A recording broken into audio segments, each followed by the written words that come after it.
Hello everyone, welcome to the channel where as always we give you that financial education and information. Now in today's video we're going to talk about the 3 reasons why you could pay taxes on life insurance. Wait a minute, I thought life insurance was tax free. What's going on here? Well, life insurance is tax free as long as you follow the rules, all right? But you can create what's called a taxable event if you don't follow the rules. So you might hear some agents refer to life insurance as tax deferred.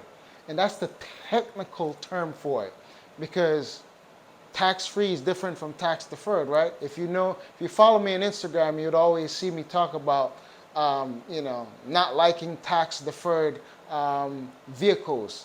Well, I'm talking true tax deferred vehicles where, like IRAs and 401k, where you are going to get taxed heavily there, regardless if you follow the rules or not. You're just going to get taxed, period. But the difference here is with life insurance, it will be tax free as long as you follow the rules and guidelines. So it will only trigger a tax event if you don't follow the rules, all right? So that's the difference. That's the distinction there. So having said all that, what are the rules, right?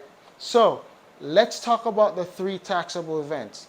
The first one I want to mention is if you trigger what's called a Mech, which is a modified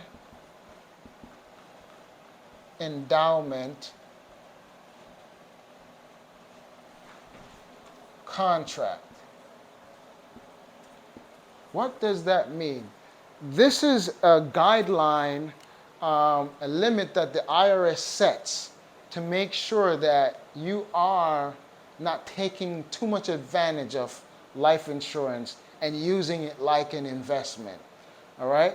So this is their way of stepping in and making sure that you're not having too much cash value compared to death benefit, because life insurance is still life insurance. And the reason why this came about was in the 80s when interest rates were good. In the 80s, very wealthy individual that was smart was using and taking advantage of the life insurance vehicle as a tax-free vehicle. So they were dumping a lot of money in there and they were getting minimal death benefit. So their cash value was way outweighing their death benefit, right? So the government came in and said, wait a minute, you can't do that, all right? In order for it to be life insurance, the life insurance company must have risk. They must have some risk. So if you're dumping a bunch of money in there and your death benefit is way below your cash value, you're self-insured 100%. The life insurance company has no risk. So it's not life insurance at that point. So that's why they came up with laws in place to make sure that you're not taking advantage of it and using it other than for life insurance. You still get the benefits of the cash, the tax-free advantages, but you still have to have it work as a life insurance as well. So the government pretty much slapped them on the hand a few times. They didn't get rid of it, they adjusted so you couldn't abuse it, because the government themselves have life insurance policies, so they weren't going to get rid of it. So a Mech, that's the first one. Now, I will say this with a Mech. You can still transfer your death benefit to your heirs tax-free. However, if you wanted to access the funds in the cash value, you would pay a tax if you have a Mech. So you want to make sure that you work closely with your agent or broker to prevent a Mech so you don't have that issue. It's very preventable. All right, so that's the first one. Next one is if you cancel the policy. Life insurance, and I'm speaking of whole life particularly here. Life insurance was meant to be there for your entire life, whole life insurance, right? So if you cancel it, you're taking away from what it's meant for, so you're penalized for that.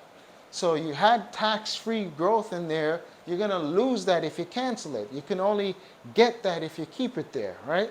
So couple things that could happen. A, you're going to be taxed if you cancel the policy.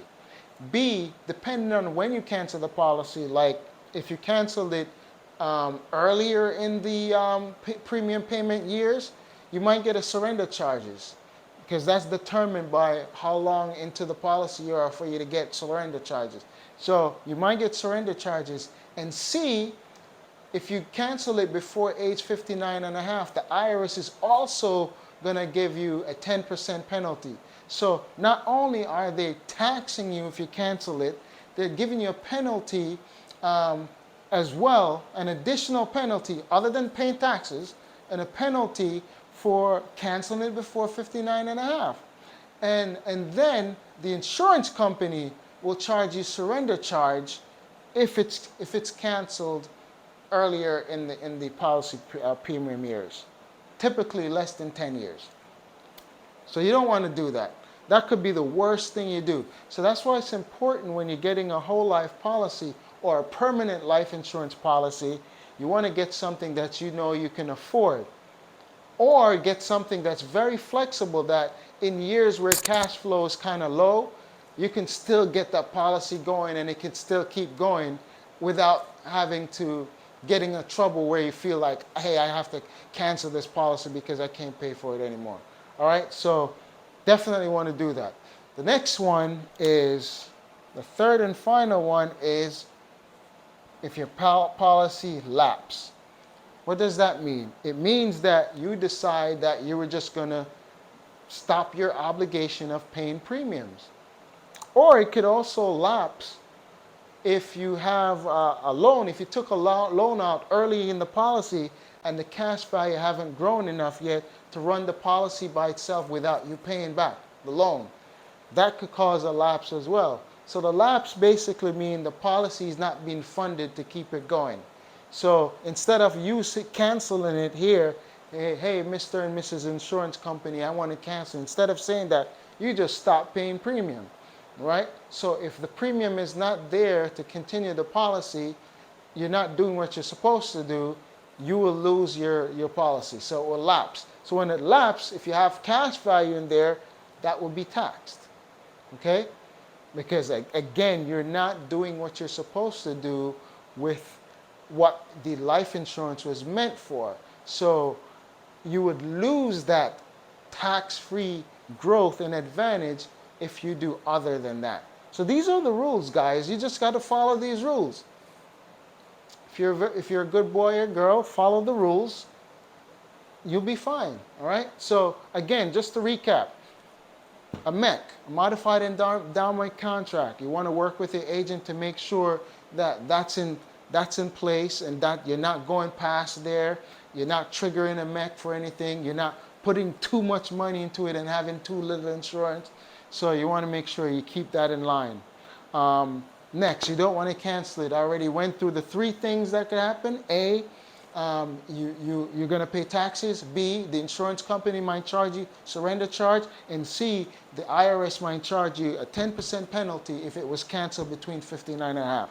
And then C, you don't want, number 3, you don't want to lapse it. You don't want to not pay a premium and cause it to lapse, or borrow from the policy and not pay it back with not enough cash value for the policy to sustain itself before you pay the loan back.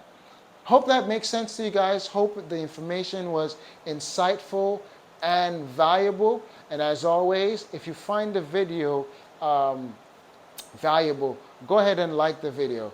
And if you haven't already done so, make sure you subscribe to the channel. Not sure why you wouldn't subscribe. Great information, right? And hit the notification bell so that anytime I drop a video, you want to be the first to be notified. And share it with a friend. If you think this information, other people should know this, make sure you share it with a friend. And as always, if you have any questions or comments, leave them in the comment section. And until next time, I'll see you soon.